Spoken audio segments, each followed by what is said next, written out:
నమస్కారం అందరికీ. Stories by చింటమ్మ ఛానల్‌కి స్వాగతం.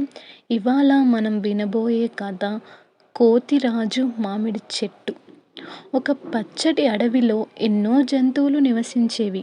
ఆ అడవిలోనే ఒక పెద్ద మామిడి చెట్టు ఉండేది. వేసవి రాగానే ఆ చెట్టంతా పసుపు రంగులో మెరిసే మామిడి పళ్ళతో నిండిపోయేది. ఆ చెట్టు కింద కూర్చుంటే చల్లటి గాలి వీచేది. జంతువులు చాలా సంతోషంగా గడిపేవి.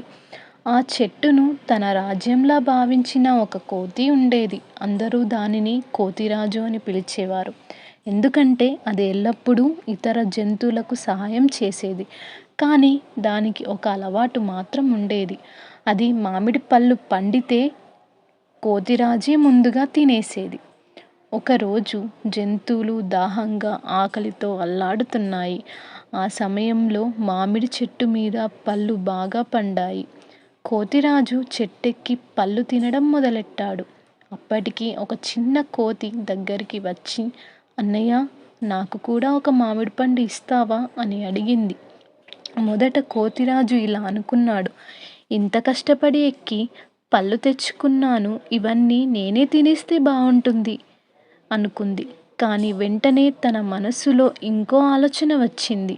నేను ఒంటరిగా తింటే ఒక పండు మాత్రమే రుచి చూస్తాను, కానీ అందరితో పంచుకుంటే నా ఆనందం రెట్టింపు అవుతుంది అని అనుకుంది. అందరూ రండి, ఈరోజు మామిడి పళ్ళ పండగ జరుపుకుందామని అందరినీ పిలిచింది. మామిడి చెట్టు నుండి పళ్ళను కొట్టుకొని కిందికి వేసి అన్ని జంతువులకు పంచిపెట్టింది. ఆ రోజు ఆ అడవిలో ఉన్న జంతువులంతా పండ్లు తిని సంతోషించారు. ఆ ఆనందం చూసి కోతిరాజు హృదయం నిండిపోయింది. అలా కోతిరాజు పంచుకోవడం వల్ల అడవిలో అందరూ సంతోషంగా ఉన్నారు. ఈ కథ నీతి: పంచుకోవడమే నిజమైన ఆనందం. మనం కూడా ఒక మంచి విషయం, ఆహారం లేదా జ్ఞానం పంచుకున్నప్పుడు నిజమైన ఆనందం వస్తుంది. ఇలాంటి మంచి కథల కోసం స్టోరీస్ బై చింటమ్మ ఛానల్ని సబ్స్క్రైబ్ చేయండి, లైక్ చేయండి, షేర్ చేయండి. మీ అభిప్రాయాన్ని కామెంట్ చేయండి. మరో చక్కటి కథతో మళ్ళీ కలుద్దాం.